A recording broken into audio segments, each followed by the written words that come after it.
Welcome to the Talking Shop podcast, where I'm here to share lessons and experiences in sports performance and professional development. I'm your host, Matt Thomas, and I'm joined today by Malorie Henderlong. How are you doing today? Good, Matt. Thanks for having me on. Yeah, thanks for joining. So, how we know each other, I forgot when we technically first met, but I think you were helping out with beach volleyball one day.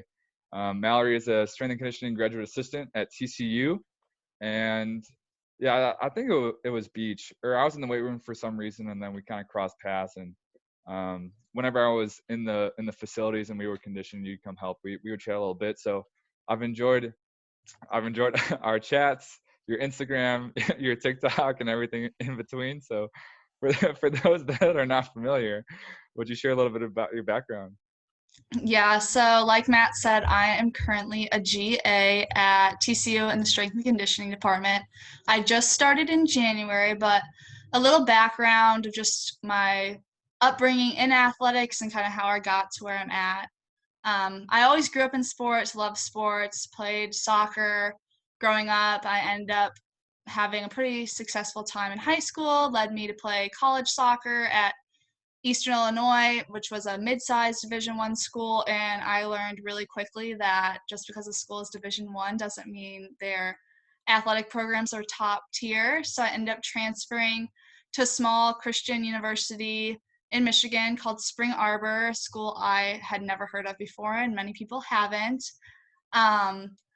But transferred there mostly because of soccer.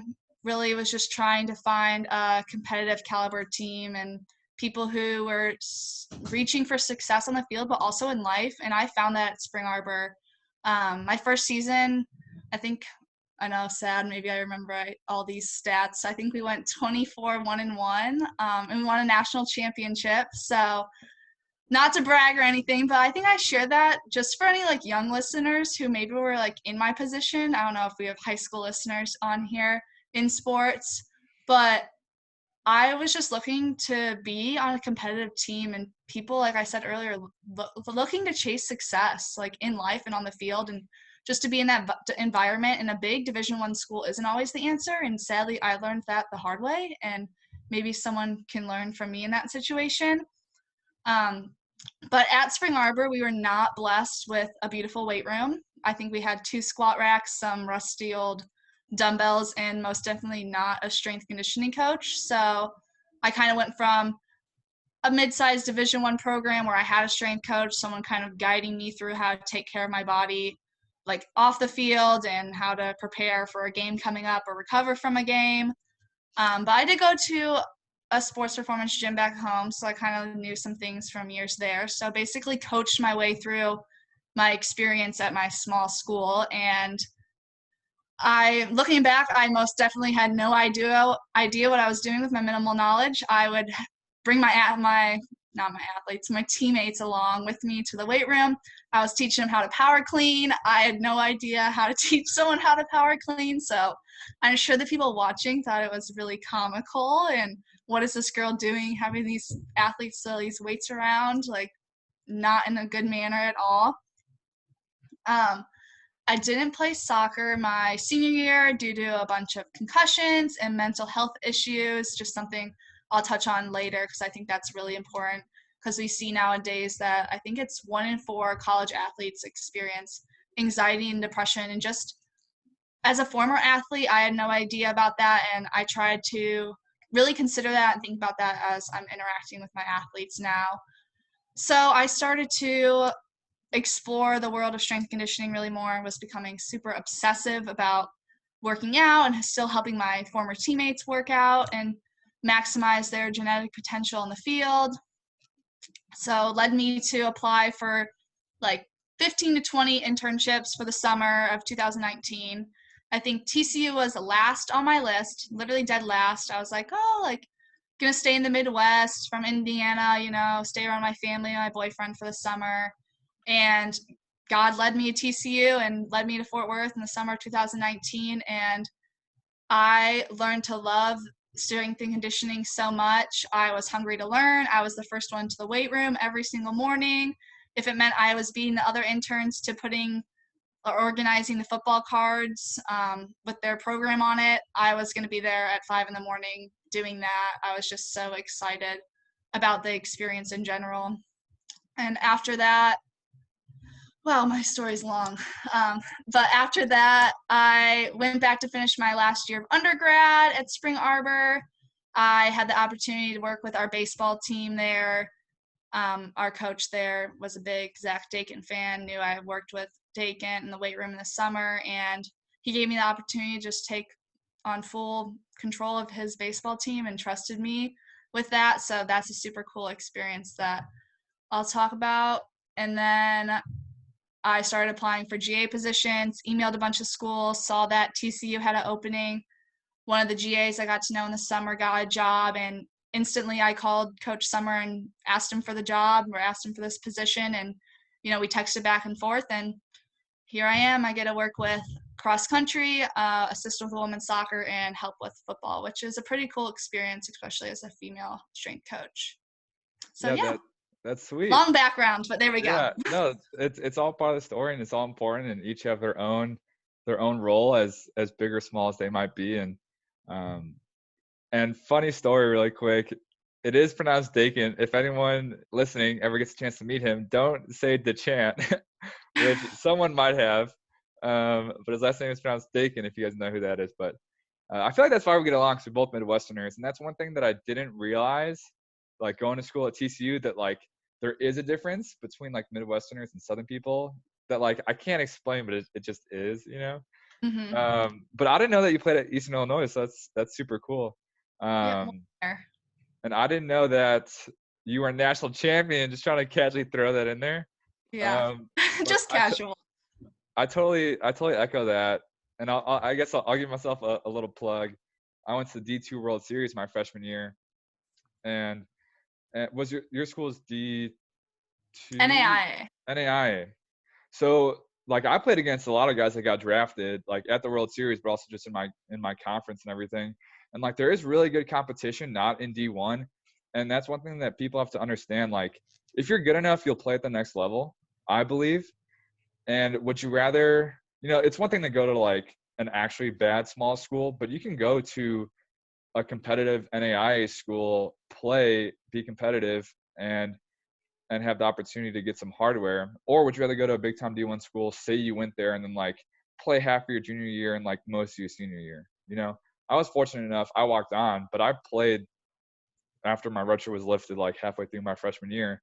I played for like 3.5 full seasons, and you played for 2 years at Spring Arbor, sophomore, junior year, but like you got so much more out of that as opposed to 1 year at Eastern. So if anyone is in the recruiting process, I think that's a definitely important lesson. And I'm excited to hear about how you kind of parlayed your strength and conditioning job at Spring Arbor and how that kind of came to be, whenever that comes up. But so what's the coolest story you have thus far? We'll get into it.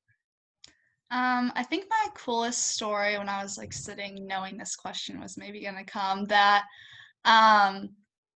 my job as a strength coach is so much more than just a strength coach. It's really about being a life coach for my athletes. And I try to think about that each day as my athletes enter the weight room. And it kind of goes back to the point I made about mental health in athletes. And this is a topic that really is arising and will continue to arise and be the forefront of conversation in many athletic departments.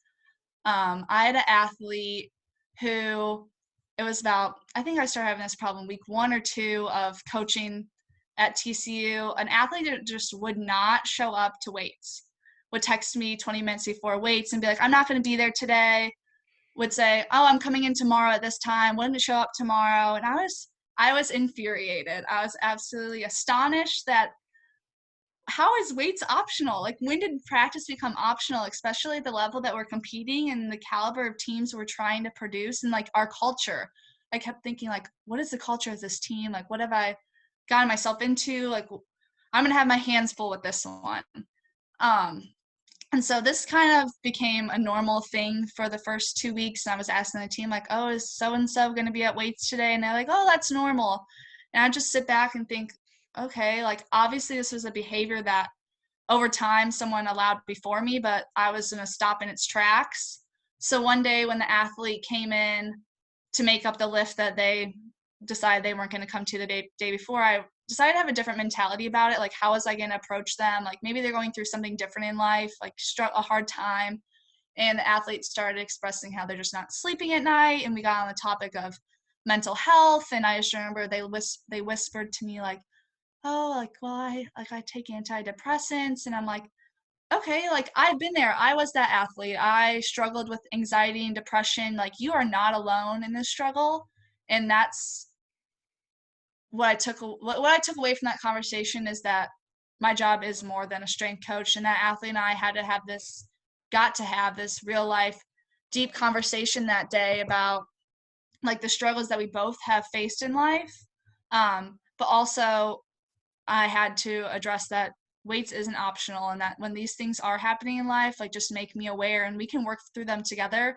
And I wanted to be the coach that I never had when I was that athlete. I had coaches that just told me like, that's part of life, figure it out.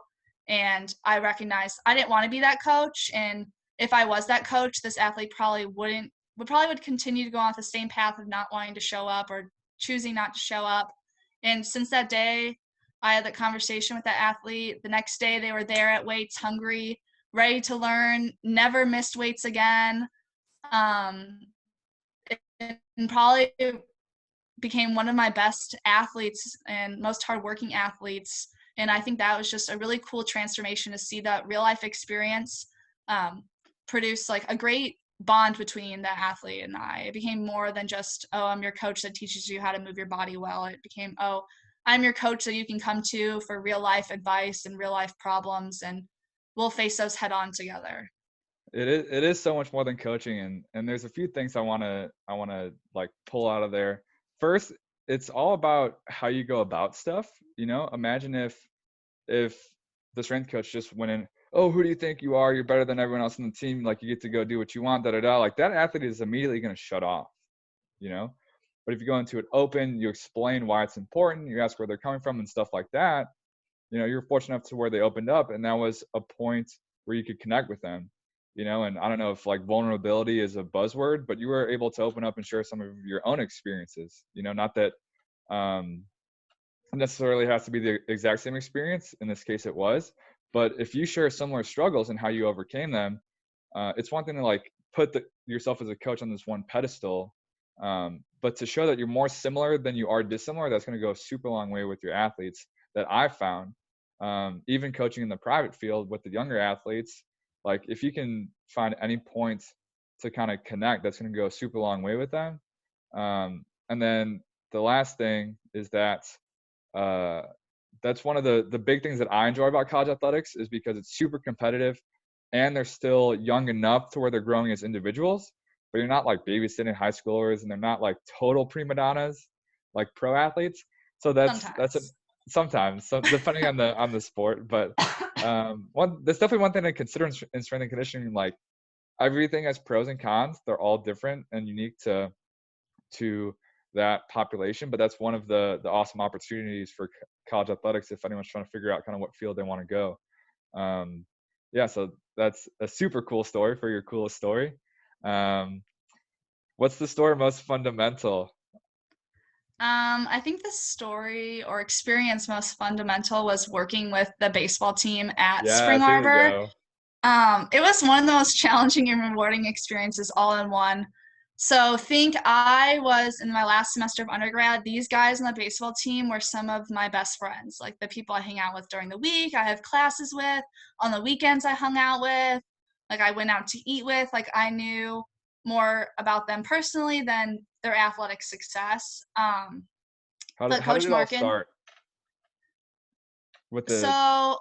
before I left from my internship at TCU, before I went there, the baseball coach found out I was going there, and he's like, oh my gosh, like, you're going to TCU, like, we want you to like program for us. So I thought, okay, like, I'm gonna write up some programs for them and give them to them. And I wasn't going to be that involved initially, but then I was like, you know what, like, this is a great learning experience and great experience leading into a graduate assistant position, like coaching experience, just getting in there and throwing me in the fire and being uncomfortable and being vulnerable and being adaptable, because those are all things I learned. But So then it was full blown. I am your strength coach. I'm also your best friend, but we're gonna make this work.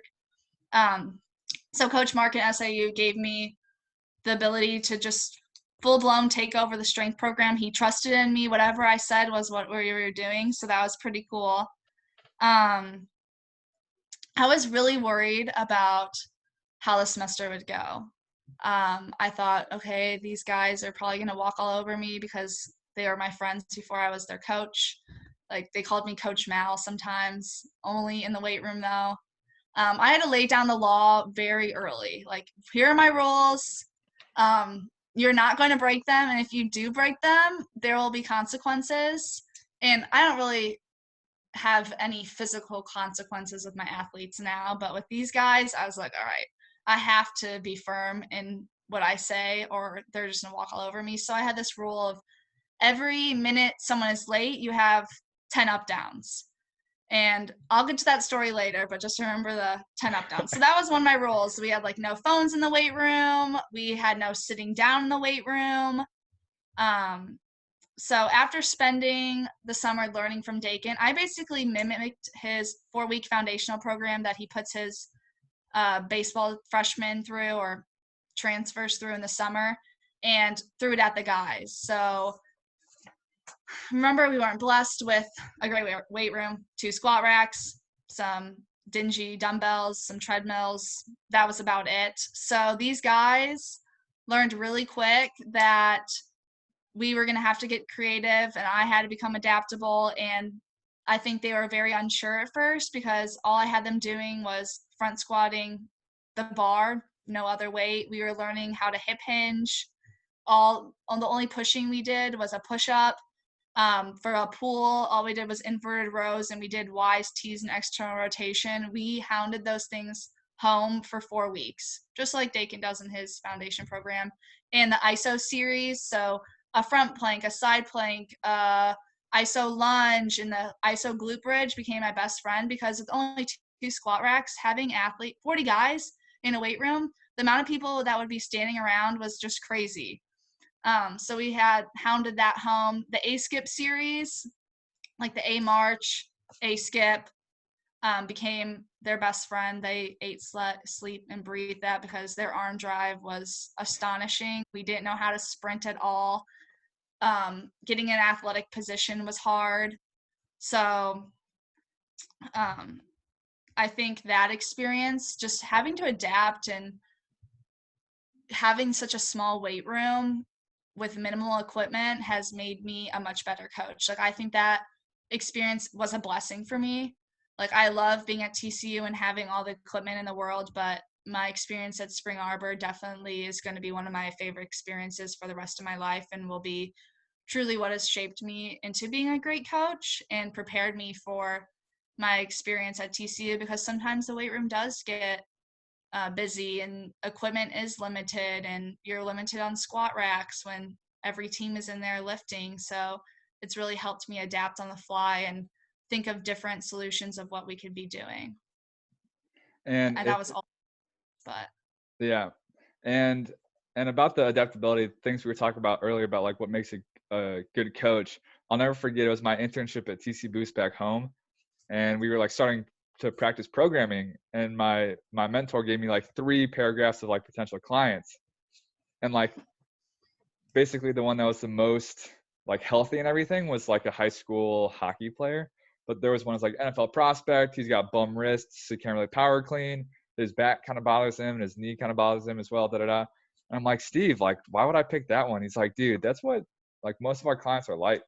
And that kind of hit me where it's like the amount of times you're going to have optimal equipment, optimal athletes, like optimal time and all of this stuff is a fraction of the time for sure. Like, you're always going to have something to kind of overcome, whether it's consistent, like the amount of equipment you have, or if it's every now and again another team is going to pop in and stuff like that. But I can only imagine what that was like. And if I remember you telling me the story correctly, it kind of all started when you babysat for the coach, right? yeah. And then Well, you I were able, babysit for him too. yeah. And he just knew that you were kind of going on this path. and just started talking to you about it. And because he was comfortable with you, then he was open enough to kind of ask you to take over. Is that kind of how it went? Yeah. I mean, my boyfriend had played baseball too, so I kind of not grew up, but I was around the team a lot and I had gotten to know the coach, and he would see me in the weight room and knew I was passionate about what I was doing. And so it was really cool that he trusted in me, and the team is a group of guys that I will always like hold close to my heart, and I think of them as my first athletes, and I'm like, I love you guys. I was getting sentimental the other day when I was sending them an email because I still program for them and send them videos and try to help them from a distance. So, so just to bring it full circle, like how fundamental that whole experience was from top to bottom, and it all started with like babysitting, if we want to call it that, and you never know where some I don't stuff know. could possibly take you. Did you lose me? No, we're good. Um, Yeah, I lost you, so all I heard was fundamental. how fundamental like just babysitting for a coach could possibly turn into, you know, not that everyone you help out or everyone that comes into your life is going to turn into some awesome experience that sets you on the path forever, but it's definitely a possibility. So if you do your thing, you're authentic, you know how to walk the walk, you can also talk the talk, like a lot of stuff can happen. So I really enjoyed hearing that story the first time, and also the second time when we get to share it with some other people. um, so what is the story you're most proud of? And I think this is the one I'm looking forward to. Well, that comes with the story, but I guess Okay. I'll tell the real story and then I'll tell the funny one after. All right. But I think I'm most proud of my experience with the Spring Arbor baseball team, and just I remember day one, I had them get in athletic position. I looked around and I was like, oh boy, like this is like going back to what you said like a minute ago about optimal athletes. These were not optimal athletes. Sorry, guys, if you're listening, but you guys were not optimal athletes at all. A lot of these guys had never had a strength coach in their lives. Like, we're just throwing around weight in the weight room to look good, like getting the extra bicep curls in. So I was just like, oh gosh, like what am I getting myself into? And just in the matter of 4 months, watching those guys go from some of the worst movers to these exceptional movers, and watching that transition over onto the field. I remember I would go to baseball practice because I was just so excited about being involved with the team and seeing if the things we were doing in the weight room really, what's the word I'm looking for? Like rolled Transferred. over and Yeah. yeah, transferred, not rolled over. Transfer would be a better word, onto the field. And one day I was watching, and they were like sprinting from home plate to first.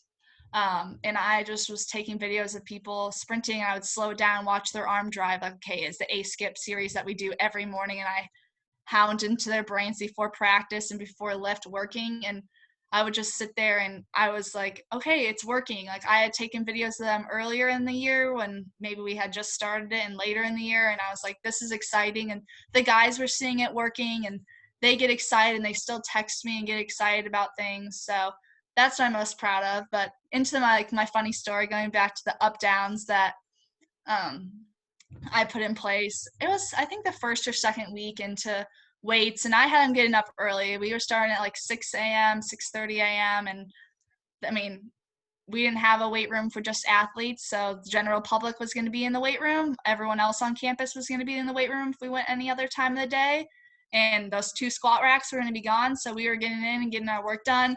And some of the guys obviously didn't take me very seriously when I said that every minute late you're going to have 10 up downs, because one day I think we had 100, 150 up downs, I think. And we didn't have time to do them after we lifted, so I came and we did them after practice. And the one kid, we're like 25 in, he has tears going down his face and is telling me he'll do other ones. If I just let him, can he just do them tomorrow? He promises to do good ones. And I remember just laughing to myself and enjoying that moment. But it's so cool because now he is such a hard worker, and I've watched him like grind through really hard workouts and just grind through practice and really shape into a great athlete and a hardworking person. That goes for all those guys. Like I've watched them change the culture of their team.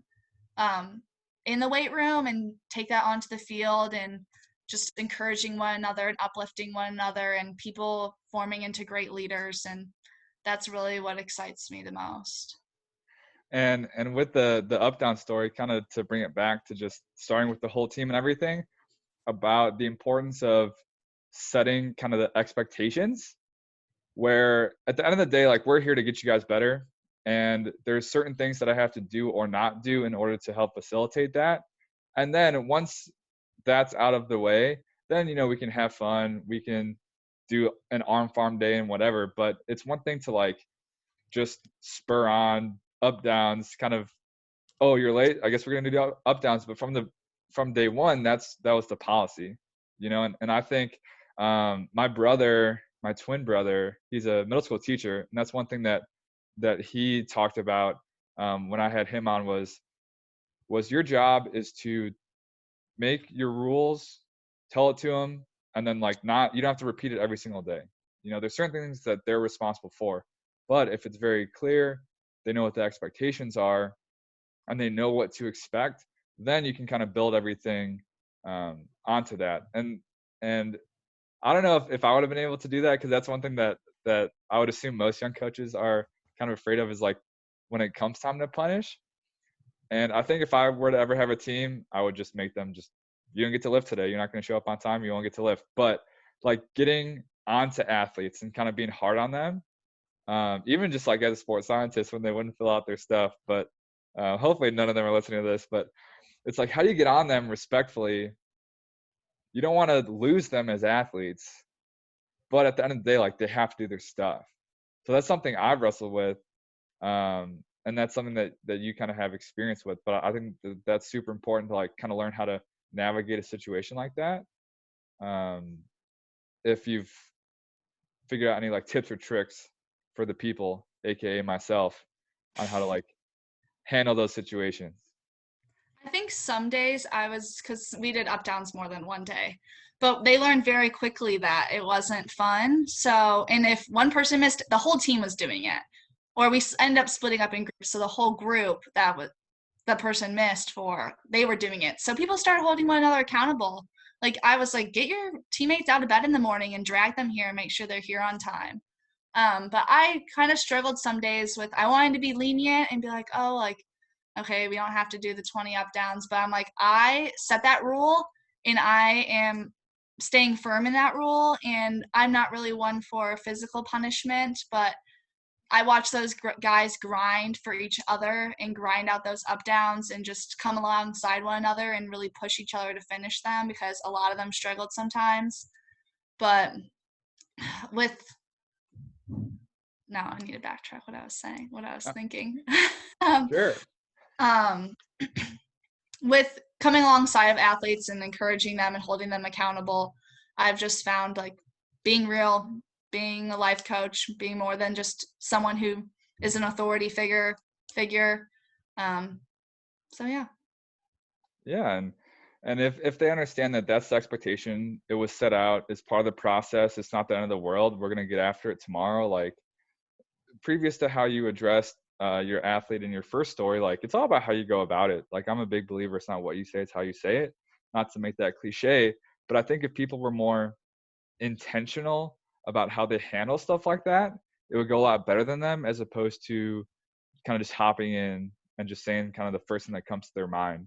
And how beneficial just taking a step back, like really kind of thinking, and then going from there would benefit them. Because I've definitely not going to tell the story because that's super embarrassing, but one time I kind of snapped, and or not like mean snap, but kind of just like he was being sassy and I was sassy back. Um, and it didn't go the best, and if I would have just realized like he's just trying to be cool, whatever, just ignore it. So you learn from experience, but I think that that's super important. Whether it's something serious like why they're not showing up, or something like involving punishment or getting onto them, just being intentional on how you go about it, if I had to sum it up. um, so those are your three stories. We got two more questions, but is there anything else you kind of prepared or wanted to touch on before we get into those last two questions? No, I guess I just got a thought about being intentional. I try to remember this every day when I go to work, just about making each interaction with my athletes intentional, and that, I expect the best out of my athletes day in and day out, and they should expect the same out of me. Like, if I'm having a bad day, I shouldn't let that show in the weight room, because I need to give them the best of me to help prepare them. And I ask them to shake those things off, or, okay, let's talk about them and let's be intentional in what we're doing today. So intentionality really matters a lot. And I like how you said you can't expect it of your athletes if they don't expect it of you, or if you don't expect it of yourself. And on the last episode of TSP, I interviewed the women's tennis coaches, if you've had a chance to meet them. But one of my favorite stories was, it was like the first cold day of the fall, and the girls were kind of just, oh, it's so cold, all this stuff. And this coach comes out, guns blazing. He's all excited. He's like hitting tennis balls out of the facility, just like skying these tennis balls. And I was like, dude, like where did that come from? He's like, I can't expect them to be excited and have a good practice if I'm not the same way. He's like, I'm probably gonna sleep a little better tonight after expending all that energy. But then the team had a great practice that day. So not that people necessarily have to start hitting tennis balls all over the place, but if you expect them to be on time, then you have to routinely be earlier than them and stuff like that. And if it's energy related, then the same thing goes. But it's definitely a two-way street. And if you express that, like, one thing I like saying to my athletes is that there's a responsibility I have to be on time, to be focused, to have my program ready, et cetera, et cetera. But also they have a responsibility to show up on time, be ready to go. And if you just explain that it's more of a two-way street, if I had to put a phrase to it, that's going to go a super long way, as opposed to like them just getting coached at or yelled at for an hour. So being relatable, vulnerable, whatever we want to call it, but that it really is a two-way street. And there's stuff that you as a coach are trying to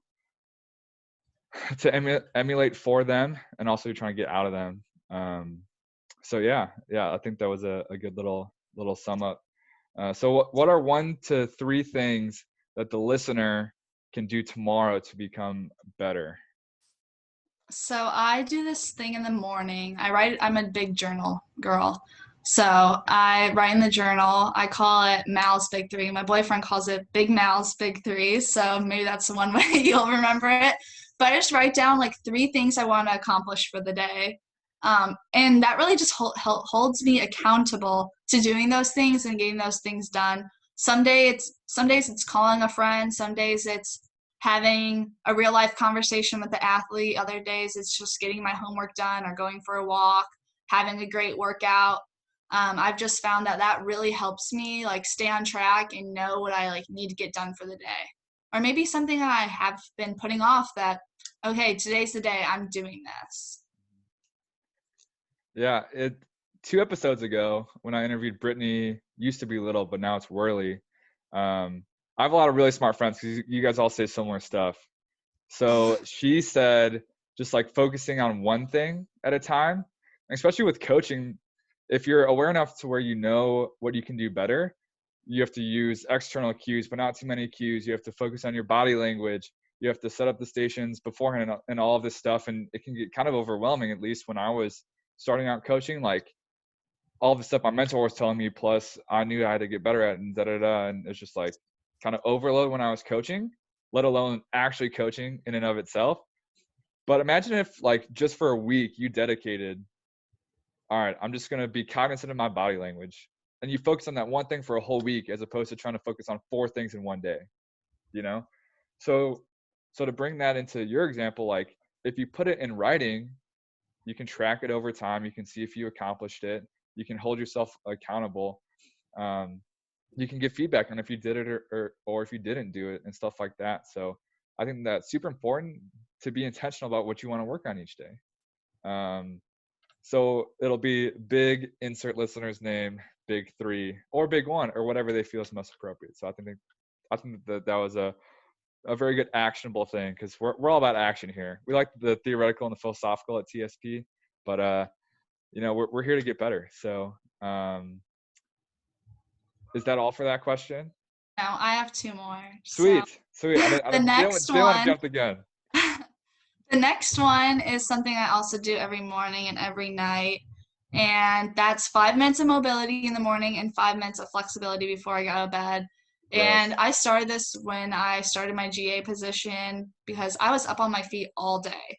So maybe someone else like myself who's a coach or just someone who's on their feet all day, I found myself going to bed like super sore, my legs were heavy. I'd wake up in the morning, I'd be super tight. So I'm like, okay, I'm committing these 5 minutes. And some days it turns into 30 minutes of mobility. And just really priming my body for the day. And I think initially I was like, okay, I'm be in the weight room picking up weights.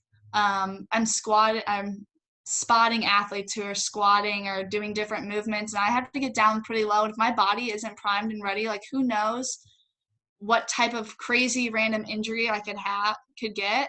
So that was initially my thought behind it. But really, I just feel so much better when I am up and ready to go for the day. And then before I go to bed, I do 5 minutes of flexibility and just really helps my body relax, my mind relax after a really long, stressful day and helps me get better sleep. And I'm always preaching to my athletes about how important sleep is and that it's going to help your body recover and prepare you for the day ahead. So that's one other thing I do.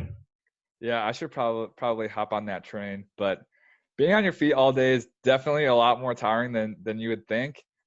And my ankles are absolute garbage. Like I think my active dorsiflexion is like 1 degree, if that. But I actually got super bad Achilles tendinosis. People would call it tendonitis, but it's actually tendinosis if you know what itis and osis is. Got that from Eric Cressy. But because I would be demoing these like hurdle hop drills 4 times a day with no warm up, you know, and all of this stuff. I'm like, why do you, like literally the whole summer my Achilles bothered me. Um, so it's definitely a lot more challenging than people think. So finding ways to take care of yourself, because if you don't have the best, body, the best state to give to your athletes, then they're not going to get the best of you. So, I'm always preaching mobility with my athletes and like priming our bodies to work out. And again, like if I'm not doing that, then how do I expect them to do that? And I just recently posted on Instagram a video of me front squatting in my driveway. And I used to struggle to get to 90 degrees and then get up out of the hole when front squatting. And not that just my mobility has helped me with that, but it's helped me tremendously. And that's why sometimes it turns into 30 minutes in the morning because I'm like, okay, my ankles, like I need to work on my ankle mobility today. Like my thoracic spine, like that really is where I'm feeling tight. Like, and I can get my ass all the way down to the grass now when I squat. And I think that the daily mobility has really just helped me with that, or has helped me be more conscientious of the positions my body is in. and going back to the big three, if that's an intentional part of your day, you'd be so surprised what like 2 consistent weeks of mobility will do. I've given my hips and my ankles a little more TLC than they've gotten in the past just with all this free time, and it's definitely made a difference. And it's not one of those things where it's like you do mobility one day and you can drop it. But I was just like doing body weight squats the other day, and I was like, I think this is the like deepest I've ever gone with good form. So it's randomly going to hit you, and it's going to feel good when you have that mobility, but you definitely have to be consistent with it, because it will pay off. But if it's part of the big three, you can track it, keep yourself accountable. It's a win-win. So what's number 3? Number 3 is more like faith-based. So I just said spending time with God. And I heard something a pastor said once was, my body can hurry, my mind can race, but my soul can't hustle. And that was at the very beginning of my GA position that I heard that at church. And I've just carried it with me, and that oftentimes my soul can't keep up with the pace of my life, especially in the coaching realm. And I'm busy all day. I'm moving from one thing to the next. I'm finishing a session, setting up for the next, or I'm reading a book to try to broaden my knowledge. And I'm hurrying through life, and that's a great enemy. And the devil wants us to forget about God and wants us to forget this plan he has for our life. And it's really hard to walk with God when we're sprinting. That's not the pace that Jesus wants us to go. And we're sprinting through life and we're missing out on relationships and opportunities. And I think that's really helped me just like slow myself down when I'm in a really busy moment, being like, okay, let's go back to like God. He's the one that blessed me with these talents and these abilities to be coaching these athletes, and these are the relationships in moments he wants me to be focusing on right now, right here with these people. So that's something I really have found important for my life every single day. Yeah, and whatever it may be, faith to something else, something just to center and ground, because it can be a super busy and high-paced, lifestyle, especially coaching. Crazy. Like, if anyone's never coached, it makes a lot of sense. Yeah. Anyways, but having something to kind of center ground, I can't figure out a better word than that, but it's really important because you are going to have those super busy fast days. You are going to have those bad coaching days. You are going to have those days where you needed 27 hours, right? And you only had 24. Whatever field of sports performance, I would say, being in multiple fields, but find whatever works for you and that is going to mean a lot to you and that you can stay consistent with. I think it's definitely going to go a super long way. Yeah, whatever your higher purpose is, like always going back to that, and that's the reason why I do this, and never losing sight of that. Exactly. So with that, I will give you the open floor to where the listeners can find you.